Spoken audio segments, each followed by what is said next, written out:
Hello, everybody. This is Mason from Magoosh, and happy Thursday. Welcome to another Magoosh webinar. And today's webinar is all about how to assimilate GRE vocabulary. So let me just start by introducing myself really briefly. My name is Mason, as I said, and I do many things. I am a environmental writer and educator. I'm a backpacking guide, and more germane to today's presentation, I'm also a GRE tutor and verbal question creator with Magoosh. And so that's a little bit about me. Just a few housekeeping things as we kind of get going here. We're going to be recording today's webinar, and we'll be sending additional resources afterwards in an email. So if you have to leave for any reason and you wanted to see the whole webinar, don't stress about it. We'll have this recording available. We're also going to have a brief Q&A at the end to answer any of your dire questions. So please make full use of the chat window, ask your questions. If we do not get to your question, please do email us after the webinar anytime at help@magoosh.com. We have an incredible team of people, including myself, that are very happy to answer your questions that way as well. So keep all that in mind as we move forward. Without further ado, let's just get into our presentation. So let me talk through the goals of today's presentation on vocabulary.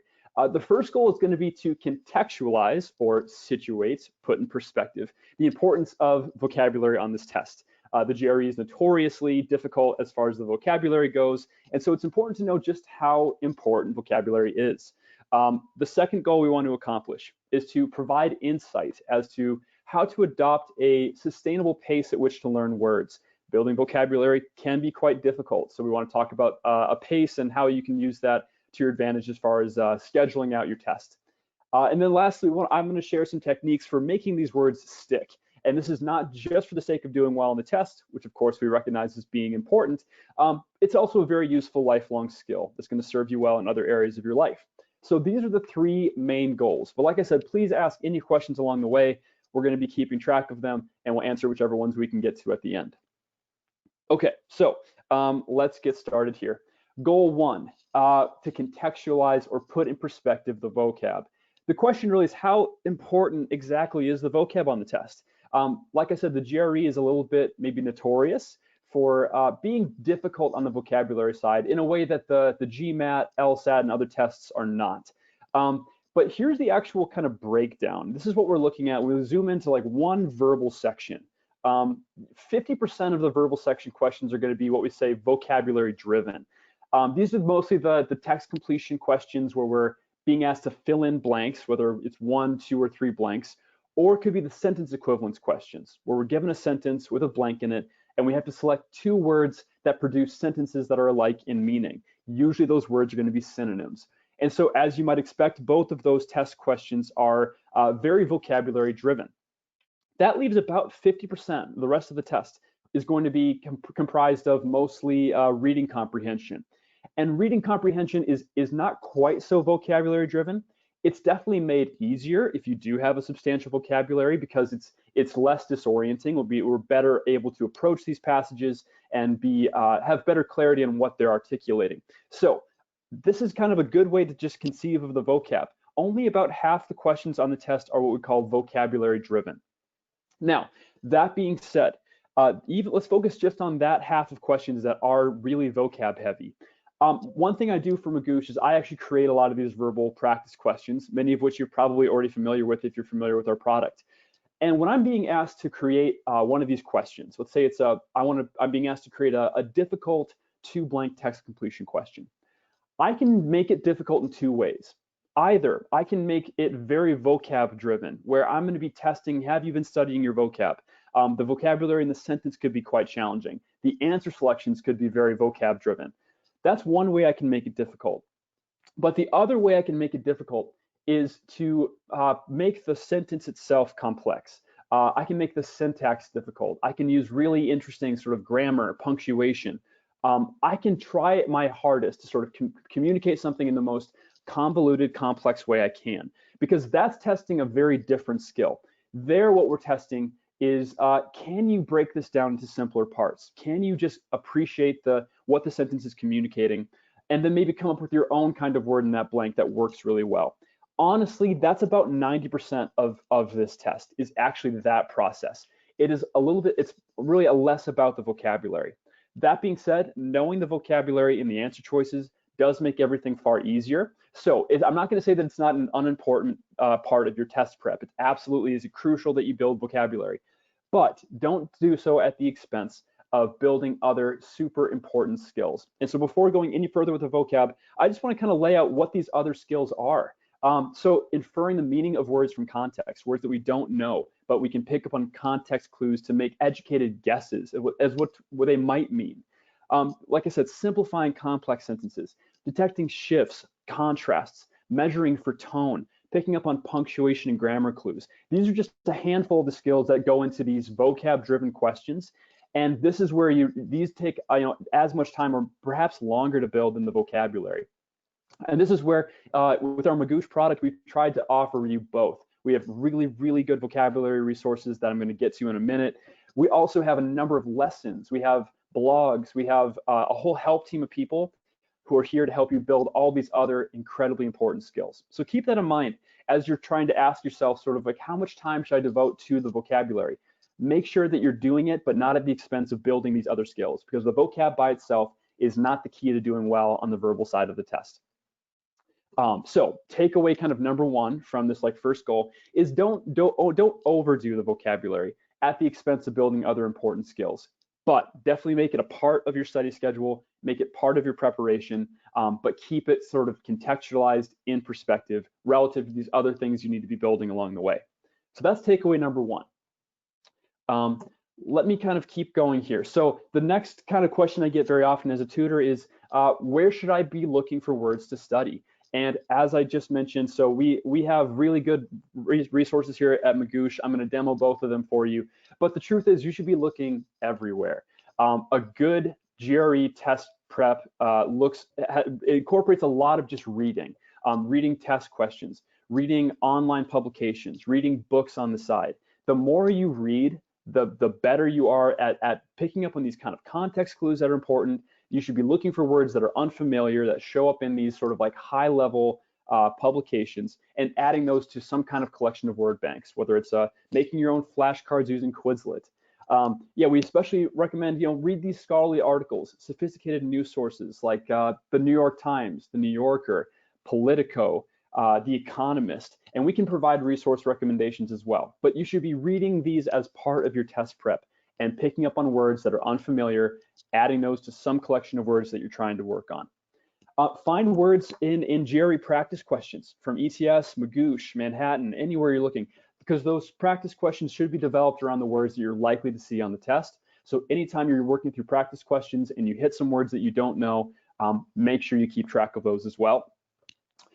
Find words in books, like I said, and especially in the classics that are going to be using words that are a little bit more maybe outdated in some sense. We don't hear them in everyday conversation as much, but those are really important words to pick up on as well, because the GRE loves to use them. Now, what I want to say too is, as you're reading these other sources, push yourself first to, when you hit a word that you don't know, push yourself to look at the context and look for clues, and push yourself to say, can I come up with some kind of guess as to what this word must mean based on all the clues I have? Do that first. And then, of course, look up the word and see how you did. And we have some exercises at Magoosh that we can recommend for doing this. But that is building that other skill that's important, which is using those context clues to have an educated guess for words that you don't actually know. And then these last two, paying attention to idioms. So these are not necessarily vocab words. They're expressions. They're phrases that are common to the English language, especially for non-English or non-native English speakers. These can be very challenging, and they are going to be present on the test. So anytime you come across some expression that it doesn't quite make sense, those are things you should look into as well. And then this last one, paying attention to common words with some uncommon uses. This is a favorite on a certain kind of reading comprehension question, where they're going to ask you to look at a word that seems familiar, but it actually has more than one correct usage. So let's use the word weather as an example, W-E-A-T-H-E-R. So that can refer to the weather outside, the sun, the rain, clouds, etc. But it can also, it has this other use, which if I'm weathering something, typically maybe I'm weathering a storm, or I'm weathering some kind of hardship in my life, and that means sort of like withstanding it. And so those are both correct uses of that word. And of course, the second one is much less common. So you want to be building that as well and looking for words that have more than one usage. Now I want to spend just a minute talking about the two resources that I really recommend being the cornerstone of your preparation, which are the vocabulary flashcard app from Magoosh and the vocabulary builder. And actually for this section, I'm going to do a quick demonstration and just kind of show you what these look like and how they're different and the ways you can use them to the greatest effect. So let me kind of drag a window over here. So this is your dashboard. If you're one of our users, you log in, this is the first thing you see. You can go up to resources. This is going to list all of our resources out. And we have this vocab builder and the flashcards. Now, the good news is, even if you're not a premium user, we have these apps totally available for free through the Apple Store, the Android Google Play Store, and they're also available on desktop for our users. So this is the flashcard app, and this is really to be the kind of jumping off point for your vocab preparation. So I'm going to use the desktop version. And what we've done is we've kind of broken these words down into different decks, right? We have common words, and we have a number of decks on just the kind of common words that show up again and again on the GRE. We have basic words. We have advanced words, right? So of course, we're trying to build in from like the words you absolutely have to know and should know cold to words that, you know, if you're going for a very ambitious score, yeah, you should really try to get through at least all of these advanced decks as well. But let's kind of open one of these and see what it looks like. So what's going to happen is you open a deck and it's going to just show you a word, right? And this is where you're going to have to sit with that word and see like, okay, do I know what this means? Try to come up with a definition on my own. And then once you're kind of done with that, you click to see the meaning. And it's going to give you two options. Either, oh yeah, I knew this word. I didn't before I clicked, flip the card, or I didn't know this word. And that's going to inform the system as to whether it should show you this word again. And it's going to do so again and again until you absolutely know this word. So it's also going to show you, it's going to give you the definition, the part of speech, so it's an adjective, and then it's going to give something really important, which I'm going to emphasize later again, which is an example sentence. And these are so useful because they're going to show you the context that this word is used in. So as part of your flashcard preparation, use the sample sentences, and I'm going to get to more later in the presentation, but I want to draw your attention to it now. So this is the flashcards. They're just exposing you to the words for the first time, which is really important. And you're going to it's going to be on you to admit like, oh, I knew this word, or I didn't really know this word. Now, there's a lot of sort of like, we have a tendency to maybe give ourselves a little bit too much credit sometimes of like, oh yeah, I knew this word, even though like, oh, I kind of knew, right? And this is where now we want to flip to the vocab builder. Let me go back to the dashboard here. The builder is our other app, and the builder is more so there to make sure these words are sticking, to really push you to see what your comprehension is like. And so I'm going to open the builder here and kind of show you how this is different. Let's go into one of these basic words. Oh, apparently I've already completed that one. Great. Let's go into the intermediate words. And I'm just going to continue this level, right? So now it's going to show us a word. It's going to give us a number of options. And this is fascinating because we have to come up with basically a very good synonym for bleak, which that's a really great exercise for doing well on the sentence equivalence or on the text completion. So bleak, what does bleak mean? Well, I think it's kind of a negative word. I'm pretty sure it means hopeless. Great, I got it correct. It's also going to show me another sample sentence where bleak is used. That's fantastic. And of course, cool, I mastered it. I'm not going to see this word again for a while. And then I'm going to go on to the next word. If, on the other hand, obscure, maybe it means argue, and oh, I got it wrong. It's going to cycle this word back over and over until I absolutely know the correct usage, which is to hide from view. So this is the vocab builder. I really recommend using both of these apps in tandem or together. So go through your flashcards and then go into the builder, go into these sort of like these decks of basic words and just see how you're actually doing. So these are the two resources. These are not going to be comprehensive. We've done a good job of pulling words from ETS tests that show up again and again. So they're really good resources, but don't limit yourself to just these decks. Make sure you're pulling words from absolutely everywhere.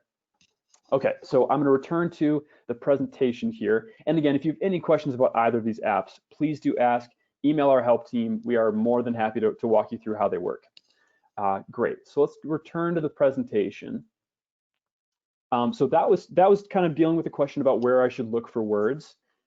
Let's go on to the question about kind of pacing, which is sort of how many words should I try to learn before my test? And this is a very complicated question.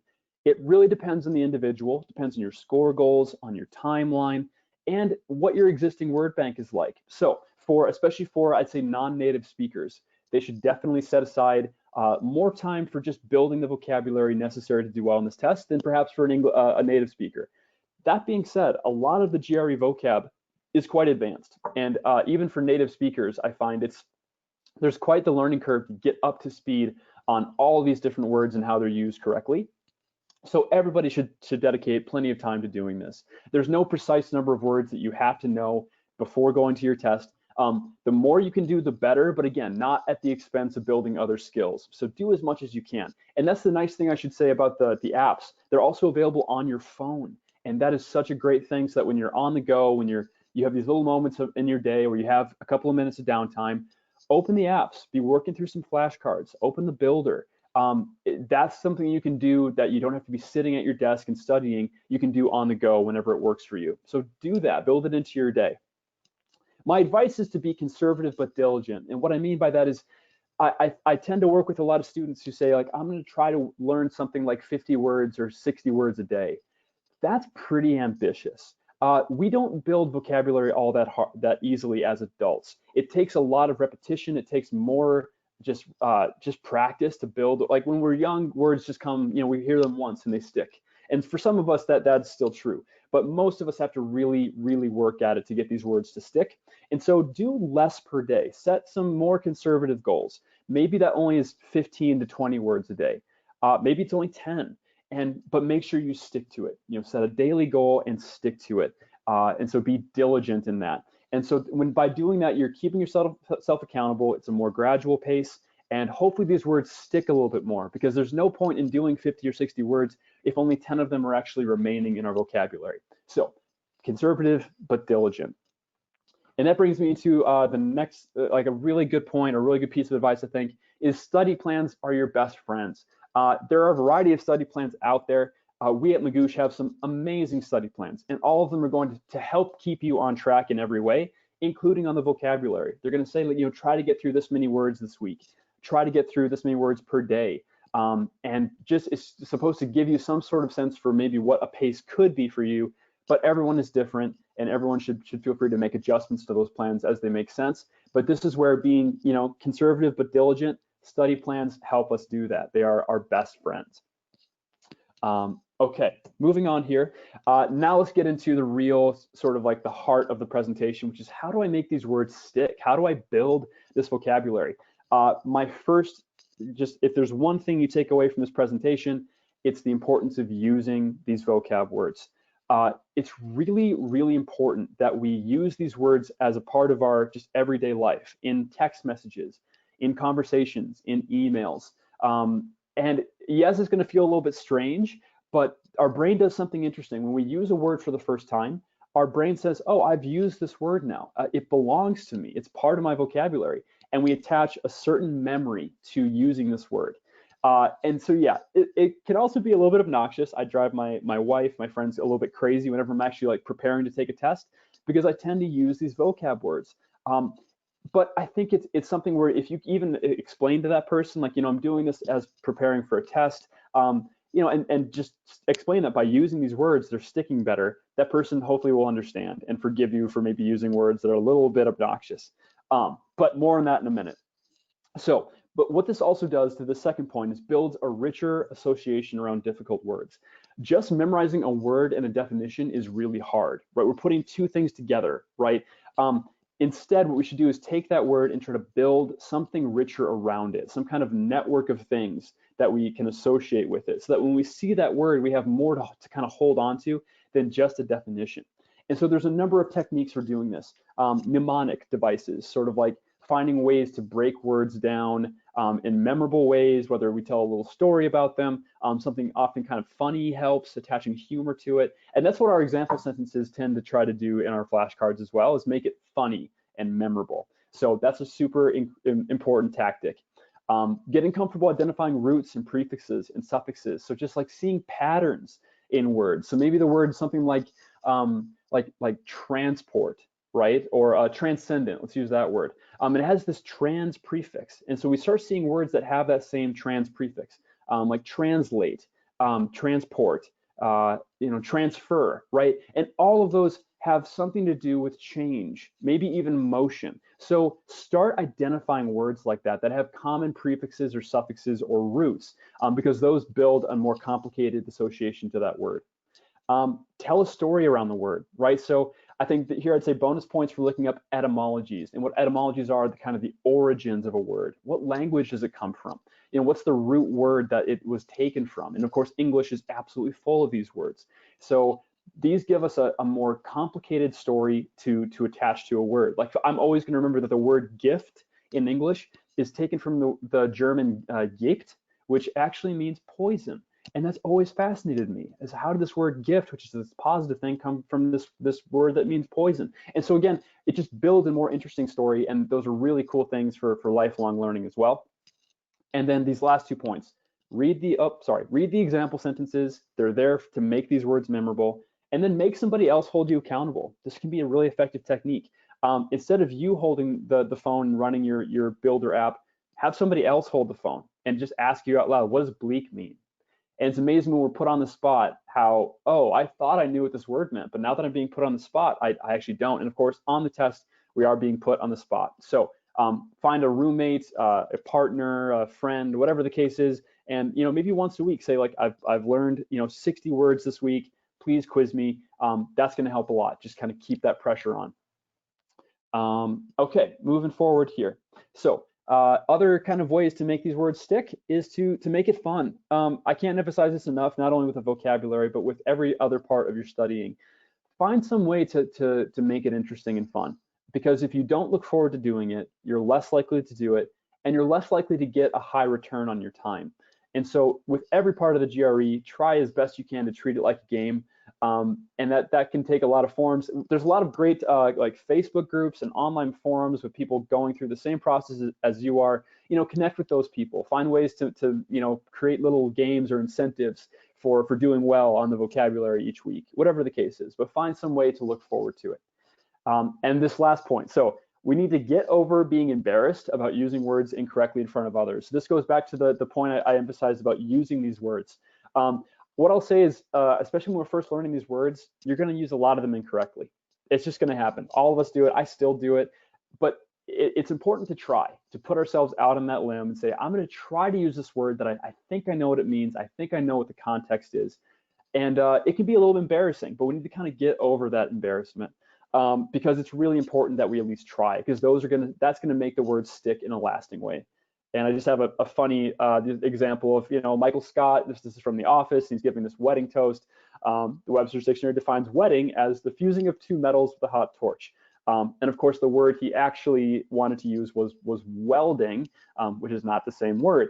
And so again, this is kind of a humorous example, but I would just say be like Michael Scott. Put yourself out there. Try to use these words that are maybe just outside of our reach, because the more you use them, and people might gently correct us, though they will stick over time. So be brave. Put yourself out there. Try to use some of these words. Okay, so moving on. This is kind of the last thing I have, is just some pro tips, things that I think have, for me personally, have worked really, really well in prepping for the vocabulary on this test. So the first one is to make some special lists. Keep in mind that there's different sections on this test, right? We have the verbal side, we have the quant side, and the AWA, or the analytical writing assessment. So as you're building vocabulary, keeping in mind what the AWA is asking for, is asking us to kind of like craft and critique arguments. And there's a collection of words that work really well for doing that, right? And so I keep a list of words that, like, these are really handy when I'm making an argument. And so I'm going to try to incorporate those, because especially to get a very high score in the AWA, they want to see some GRE level vocabulary. And so me, especially with my background in philosophy, I have all kinds of words that are really useful. Maybe it's something like, I need to know the difference between intrinsic and extrinsic value. Something that's intrinsically valuable is sort of valuable in itself. Something extrinsically valuable is valuable because something else makes it valuable. And there we can even look at some roots, right, or some prefixes of, like, okay, we have intrinsic being internal, right, and then extrinsic, or outside of, right? And so here I'm just kind of demonstrating a couple of skills used in pulling these words into lists and then also making them stick in a lasting way. So pull some words that might be helpful on those essays, and read sample essays and pull words that other people use effectively in their arguments. Keep a list of words handy that is within your chosen academic field or vocation. So read some publications of people in your field doing the work you want to be doing. Pay attention to their vocabulary. I've learned so much from reading other philosophers' work and then just picking up on, especially philosophers have their whole language of their own.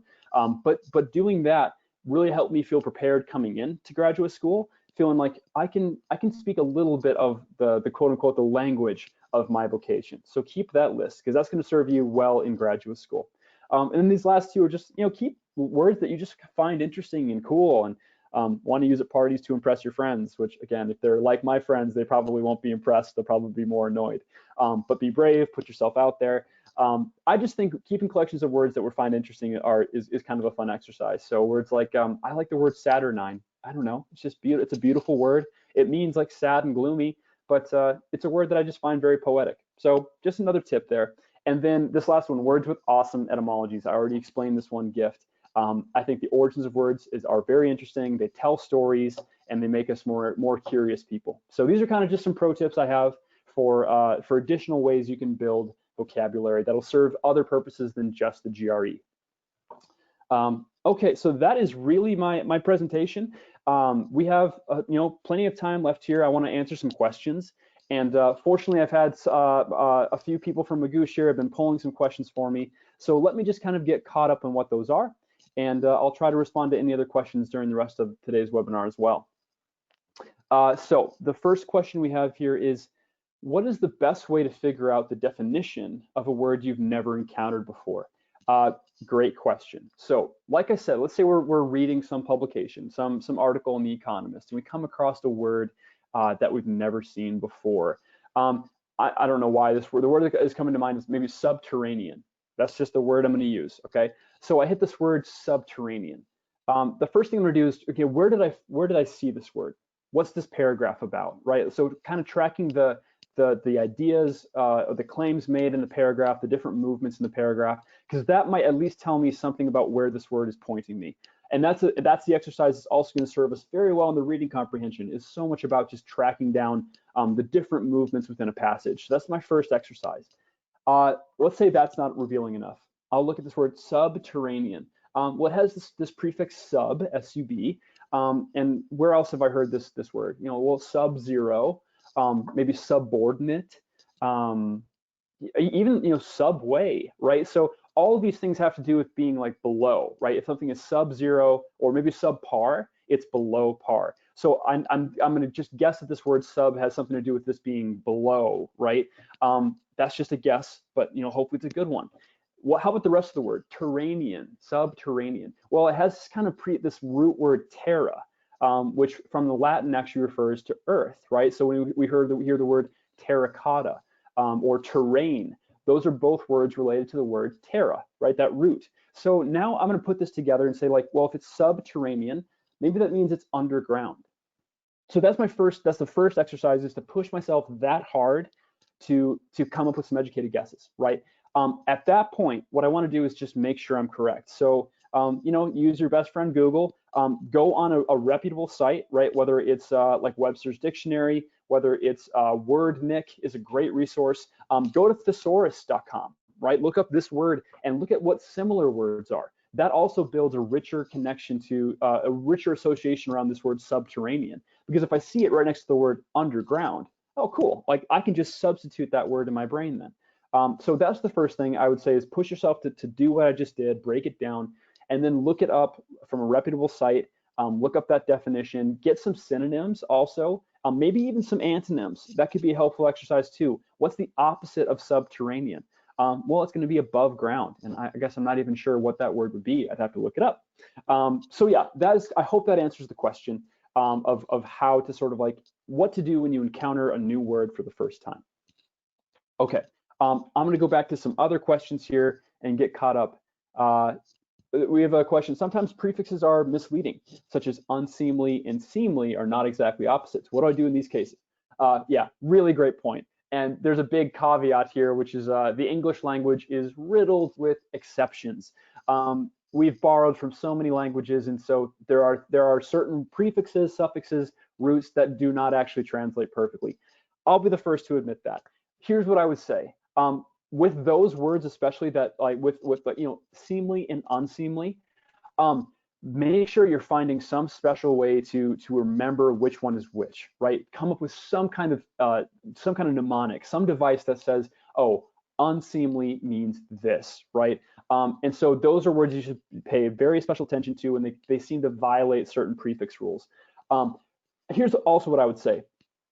Even for myself, even though I do this for a living, when I get into a test and I'm working through the text completion or sentence equivalence, I am bound at some point to hit these kind of hard and very hard questions in which there's going to be words that either I haven't seen before, or it's been so long since I've seen them that I don't know what they mean, or they just completely slip my mind. And here's the best thing you can do on those problems is recognize, okay, this is a hard problem. These are difficult words. I want to at least increase my chances in any way I can of guessing correctly. So if that means you can try to eliminate a few words based on prefixes or roots or suffixes and say, you know what, in all likelihood, yes, maybe there's some exceptions, but in all likelihood, this prefix seems to communicate this meaning. I'm going to eliminate it or select it on that basis. It's not a bulletproof strategy, but giving yourself a 1 in 2 chance versus a 1 in 5 chance, your odds are already much better. So when in doubt, yeah, acknowledge that it's not going to work 100% of the time, but it might at least improve our chances on any given question. It's a really good question, though. Thank you for it. Okay, there's another question here.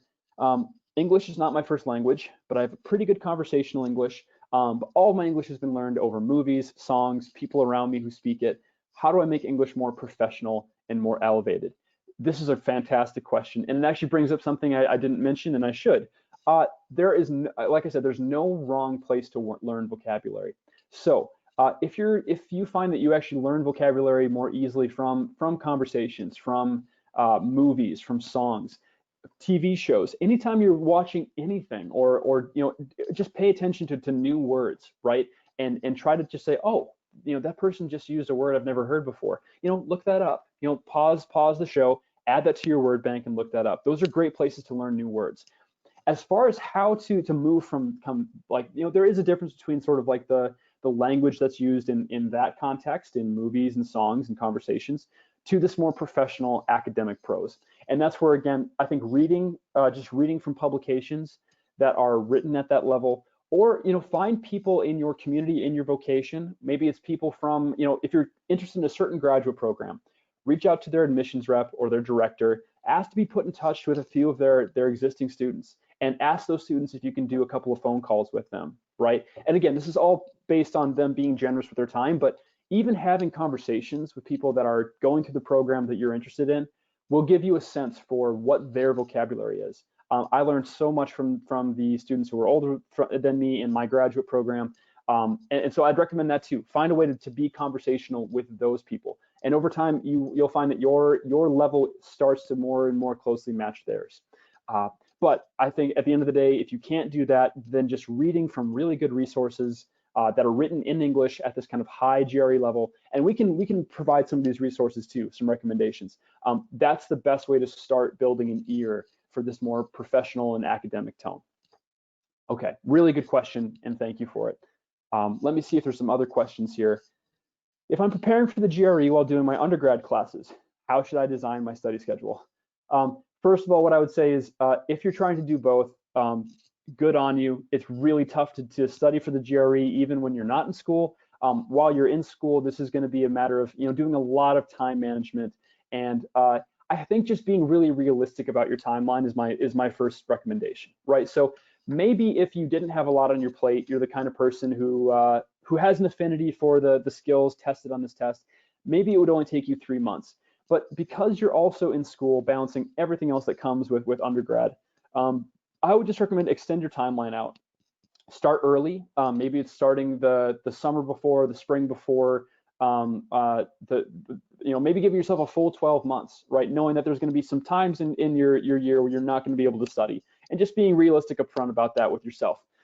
knowing that you're going to be either too busy, you're going to need breaks, you're going to be trying to fight burnout.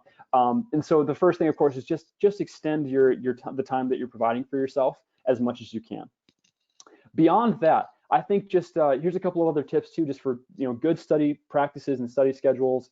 Find a time in your week that is predictable, that you have sort of like week over week. You know that I have from 8 a.m. to 12 p.m. every Saturday morning. I know that I have that time. I have no commitments during that time.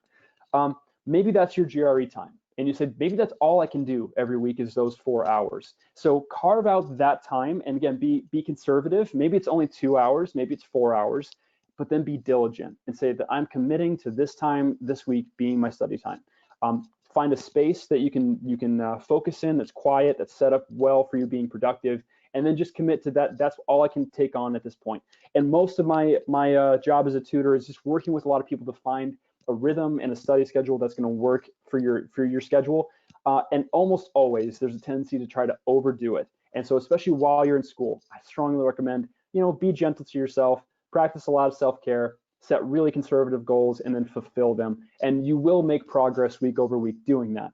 Maybe then you have a couple of weeks where you can carve out more time. You can devote more time to a practice test or to more practice problems as you get closer to a test. And that's very important too, to recognize that the early days of your studying might be a little bit more lax. As you ramp up to your test, you want to be increasing the workload, right? It's sort of like if you're weight training for a sport, you want to be starting light. And then as you kind of get fitter and fitter, you want to be adding more weight, adding more reps, throwing more challenges at yourself to get prepared for test day. So realize it's going to be kind of like a ramping effect. And so use that to your advantage too when thinking through a timeline for your study plan. Okay, so next question here. For a person who does not have a very good vocabulary foundation, how long should I take to prepare before I'm ready to take the test? That's an interesting question. What I would say is take a practice test. So if you're in this process of trying to decide, when to take a real test, whether is it this year? Do I give myself 2 years? Take a practice test now and take it just kind of cold, right? So go in acknowledging that maybe you haven't been putting in that many hours into the vocabulary, maybe some other parts of the test. That is, though, taking a really good high quality practice test from us, from Magoosh, or from ETS or Manhattan. That should tell you a lot about how ready you are for this test, right? Because it's going to show you how close you are to your score goals. Maybe you're closer than you think. Maybe you're actually already in the range that you're hoping for to apply with this score to this program. Maybe you're quite a ways off, and maybe you get through one of those verbal sections and realize, the vocabulary was a huge obstacle, right?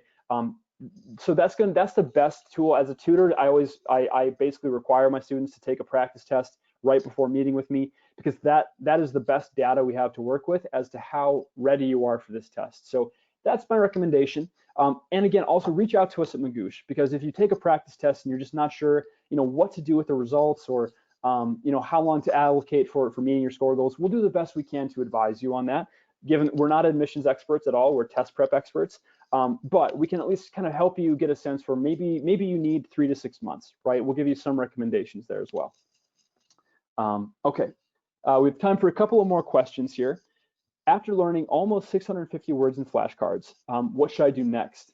Okay, P.S. if I want to avoid the advanced ones. Okay, that's an interesting question. So it seems like this person has gone through the common and basic decks, basically. They've got 650 words. Here's the struggle too. So like I said, these decks are not comprehensive. You should go through those 650 words, and if you don't want to be going into the advanced decks, the first thing you want to make sure you're doing is keeping those words, right? So 650 words is a lot of words. So I definitely would build into your study schedule opportunities to revisit those decks. Go back to the early ones, especially because I find often students are studying for this test upwards of 3 to 6 months to maybe even a year. And a lot of time can pass between sort of like the first time we see these decks and then the test time. So with those 650 words, find some way to keep them in rotation so that you're keeping those words. Beyond that, take words from practice tests, especially from practice questions in Magoosh and from ETS. Be reading a lot, adding new words all the time. And especially, I think, just adding words that tend to pop up again and again and again. The ETS is a little bit predictable in some ways, and we have some resources too that'll say, like, here's here's sort of like the top 20 words you absolutely have to know that are bound to show up on your test, and we can provide that resource too. So after getting those 650 words, do everything you can to keep them, and then be grabbing from all other resources just to kind of just keep building a a robust word bank, and paying attention to words that you deem to be sort of like more common, a little bit more basic, ones that show up more frequently, as opposed to words that are very advanced. They're very seldomly used, or they have really complicated multiple usages. So I hope that's helpful. Please, again, send us more questions, and we're happy to provide more advice on that. Okay, let me kind of check up on some other questions here. Let's say, hypothetically, I get 100% on writing quant passage-based verbal questions. So the only questions I miss are vocab. What's the best way to nail those down? It's just flashcards? Whew. I'm a philosopher. I love hypotheticals like these. That's a challenging one. So I think it's important to recognize this as well. Fewer test takers get a perfect score on the verbal than they do on the quant. And there are kind of myriad reasons why this could be the case. I think partially people tend to underestimate the difficulty of the verbal side, but it's also in the nature of the verbal sections, and especially with the vocabulary.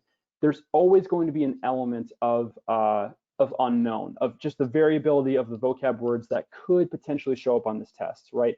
On the quant side, you're never truly surprised, right? Because there's only certain concepts, and we're dealing with numbers, not with words, right? There's a predictable number of them, so to speak. I don't know if that makes sense. But with the verbal side of the test, I'd say there's always going to be upwards of 10% of the vocab words are going to be really hard to predict. The best thing you can do, like I said, is to do all the prep you can, looking for those advanced words, pay attention to words used on the hard and very hard practice questions. Beyond that, it's going to become a matter of really getting good at breaking down words into roots, into prefixes, suffixes, looking for context clues, doing all those techniques to give yourself the best possible chance when you do encounter words that you don't know. Because again, I do this for a living. I still encounter words that I'm not familiar with. So plan on that, but have some strategy for dealing with those words on those questions. That's my first recommendation. And again, so the flashcards is one thing. The vocabulary builder is super important. Having somebody else hold you accountable while building vocab is super important. So there's a lot of different ways that we can try to keep building vocab if we're finding that that's really where we're falling down on our test scores. Okay, but yeah, really challenging hypothetical. Really good question. Okay, one more question here. We have, I have a test in 6 weeks, 42 days. How can I ramp up the words which I'm learning? I'm feeling overwhelmed. Here's what I would say. So the first thing, again, even though you have 6 weeks left, be more conservative than you think you ought to be. Like, yes, there's a sense in which you should be, ramping up your practice, right? Especially if and the real question is, are you coming in with no preparation? Have you been studying for a couple of months, or do you just you're coming in, 6 weeks to prepare for this test? Because those are very different circumstances. What I would say is, with 6 weeks remaining, yeah, set conservative goals and stick to them, right? So I would say, even if you're finding that you can reasonably learn, 20 words a day, but 30 really stretches you, and you find 30 to be a little bit overwhelming because you can only ever hold on to maybe 20, 25 of them, that's always a sign for me to dial it back, right? I would rather you feel good and confident that, like, yes, I'm getting my 20 words a day. I'd love to get 30, but you know what? It's too overwhelming for me to do that. So check in with yourself, right?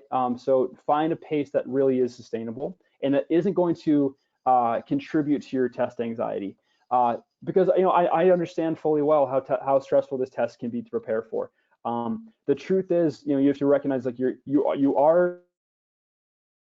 can try to keep that anxiety in check. And the same goes into the vocab. And these last 6 weeks is so crucial to have a plan. Stick to it. It's still going to require a lot of just diligence and focus, but make sure that you're going in after 6 weeks feeling confident and rested and not burnt out, because that's all incredibly important. So the same with the vocab. Find times in your day to build it in, whether it's just the down moments of your day where you have 5 minutes on your phone, you can go through some flashcards. Set your daily limits, stick to them. And then just, trust in that process, right? Hold on to those words, even though you're learning maybe fewer of them than you would like to in 6 weeks. Okay, so that is the end of our time. I know there's other questions here I'd love to get to. Again, please email us at help@magoosh.com. We have an amazing staff of people who are we are here for you to support you through this whole process, and we understand how difficult the vocab can be. So please take advantage of that. Also, stay tuned for we have a number of future webinars coming up on determining good score goals, on hitting score goals, and how to do well in the quant. Please stay tuned for those. They're with our other team of experts who are just incredible on these topics, and I think you'll get a lot out of them. So thank you all for tuning in. We so appreciate it. This is a new feature that we're offering, and it's been very special and humbling to see all of you participating so much. I hope you all have a great rest of the week, good test prep, and take the best of care. All right, bye-bye.